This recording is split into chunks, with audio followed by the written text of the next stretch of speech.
আর মাত্র ৩-৪ দিন বাকি তোমাদের বহু দিনের বহু প্রতীক্ষার অবসান।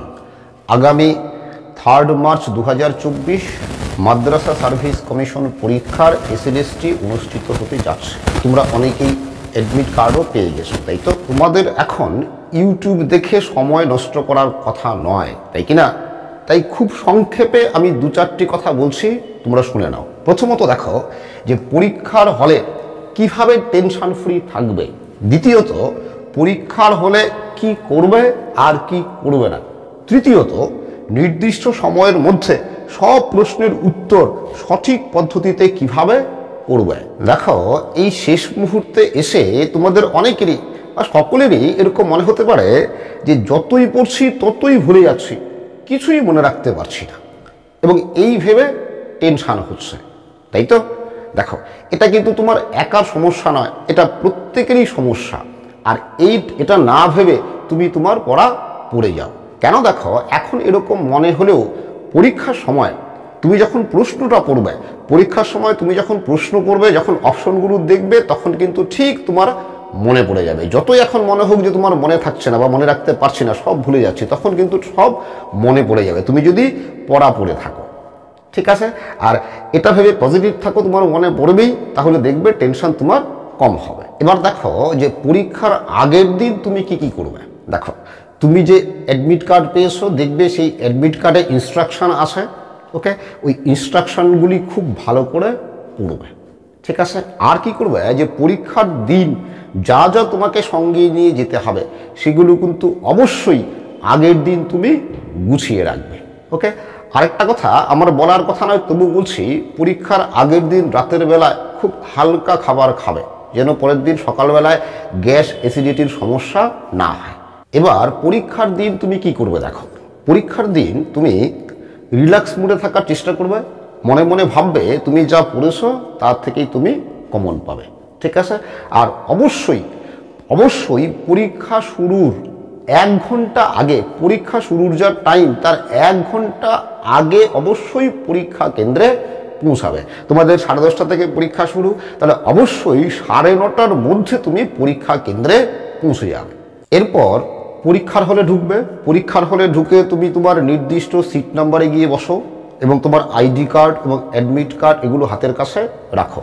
ইনভিজিলেটর দেখতে চাইলে সেগুলো দেখাও, ওকে? এরপর তুমি ওএমআর শিট পাবে। দেখো ওএমআর শিট ফিল আপ করার জন্য কিন্তু প্রায় 15 মিনিটেরও বেশি সময় পাবে, ফলে তাড়াহুড়ো কিন্তু করবে না, ঠিক আছে? প্রথমেই ওএমআর শিট পেয়েই কিন্তু ফিল আপ করতে শুরু করবে না।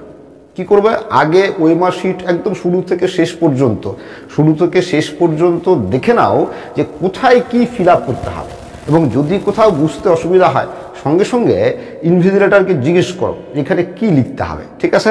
কনফিউশন হলে অবশ্যই জিজ্ঞেস করে তারপরে ফিল আপ করবে, এবং ফিল আপ করার সময় খুব ভালো করে লক্ষ্য রাখবে তুমি যা ফিল আপ করছো তুমি ঠিকঠাক ঠিক জায়গায় ঠিক জিনিসটা ফিল আপ করছো কি না। কারণ কি বলতো, কারণ একবার ফিল আপ করা হয়ে গেলে কিন্তু আর ওএমআর শিট চেঞ্জ হবে না। এরপর দেখো প্রশ্নপত্র পেলে, আর তোমরা জানো 90টা প্রশ্ন থাকবে, তাই তো? সময় কত, 90 মিনিট, তাই তো? তার মানে তোমাকে একটা প্রশ্নের জন্য গড়ে কত সময় পাচ্ছ, 1 মিনিট করে, তাই তো? মনে রাখবে একটা প্রশ্নের জন্য এভারেজ কিন্তু 1 মিনিটও সময় পাবে না। কেন?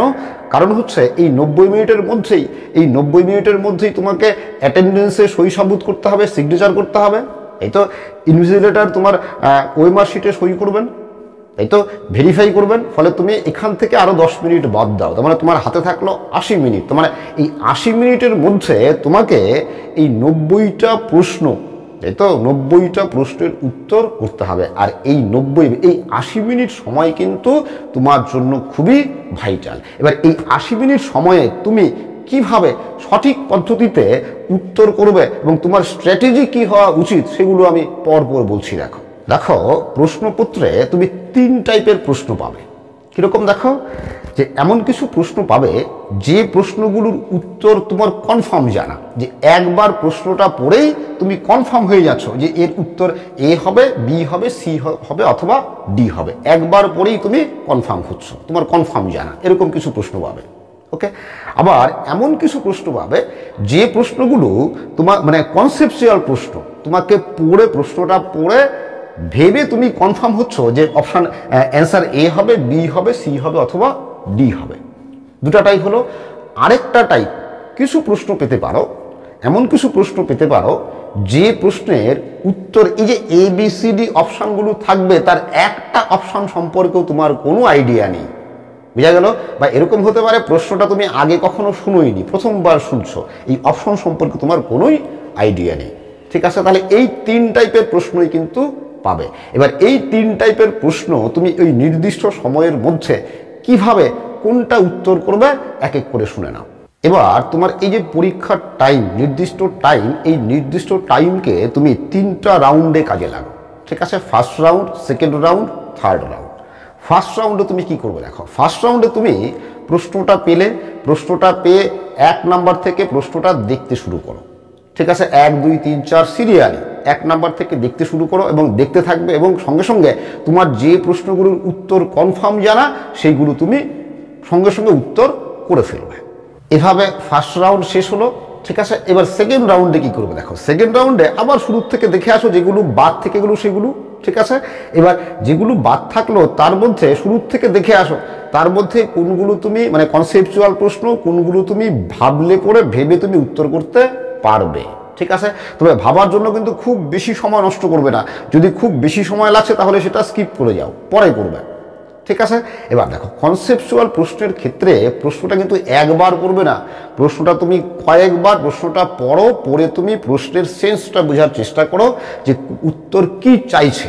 ঠিক আছে, সেভাবে কনফার্ম হয়ে তুমি উত্তরটাকে চিহ্নিত করো। এভাবে কোনো প্রশ্ন যদি তোমার বুঝতে অসুবিধা হয়, মানে কোনো ভাষাগত কোনো সমস্যা হচ্ছে, তুমি বুঝতে পারছো না, সঙ্গে সঙ্গে তুমি ইংরেজি ভার্সনটা মানে ওই প্রশ্নের ইংরেজি ভার্সনটা দেখে নাও। অনেক ক্ষেত্রে ইংরেজি ভার্সনটা পড়লে প্রশ্নের সেন্সটা বোঝা যায়। ঠিক আছে, তো এভাবে সেকেন্ড রাউন্ড শেষ হলো। ওকে, এবার যে প্রশ্নগুলো বাকি থাকলো, কি বলছি, যে প্রশ্নগুলো বাকি থাকলো সেই প্রশ্নগুলো তোমার ক্ষেত্রে কি জটিল প্রশ্ন, তাই তো? তুমি সেগুলোর কনফার্ম উত্তর জানো না, তাহলে তুমি কি করবে, সেগুলো উত্তর করবে কি করবে না। দেখো, যেহেতু তোমাদের নেগেটিভ মার্কিং আসে, দুটা প্রশ্ন ভুল হলে কি 1 নাম্বার মাইনাস হবে। যদি নেগেটিভ মার্কিং না থাকতো তাহলে বলতাম সব প্রশ্ন উত্তর একটা আন্দাজে করে আসো, কিন্তু নেগেটিভ মার্কিং থাকাতে কিন্তু আন্দাজে প্রশ্ন উত্তর করা ঠিক নয়। সেটা তোমরা বুঝবে, তোমাদের মতো করে তোমরা করবে। আমি বলবো যে এগুলো মানে আন্দাজে উত্তর না করাই ভালো। ঠিক আছে, কিন্তু কি দেখো এইবার সেকেন্ড রাউন্ডের শেষে যে প্রশ্নগুলো থাকলো সেই প্রশ্নগুলো তুমি পড়তে শুরু করলে, পড়ার পরে তুমি ভালো করে ভাবলে, ভেবে যদি এরকম হয় যে মনে করো তুমি একটা প্রশ্ন পড়লে যে মনে করো এ আর ডি এই দুটো অপশন হবে না, তুমি কনফার্ম।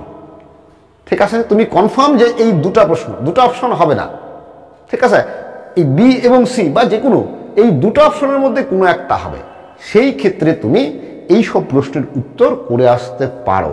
এটাও কিন্তু কি আন্দাজের ভিত্তিতেই হবে, কিন্তু তাও কিছুটা সঠিক হওয়ার সম্ভাবনা আছে, যেহেতু তুমি কি 4টার বদলে কি 2টার মধ্যে তুমি চুজ করছো। এই 2টা যদি তুমি কনফার্ম হও, ঠিক আছে, এই 2টা অপশন তুমি হচ্ছে না, 2টা অপশন হবে না, তুমি কনফার্ম যে কোনো 2টা অপশন হবে না, বাকি 2টা অপশনের মধ্যে যে কোনো একটা হবে, তাহলে সেক্ষেত্রে তুমি সেই প্রশ্নগুলো উত্তর করতে পারো। আর বাকি অনেকেই তোমরা অনেক পরীক্ষা দিয়েছো, পরীক্ষা দিয়ে অনেক অভিজ্ঞতা তোমাদের আছে, সেই অভিজ্ঞতা কাজে লাগাবে।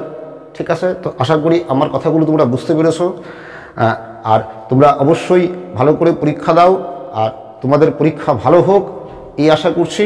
সকলকেই বেস্ট অফ লাক।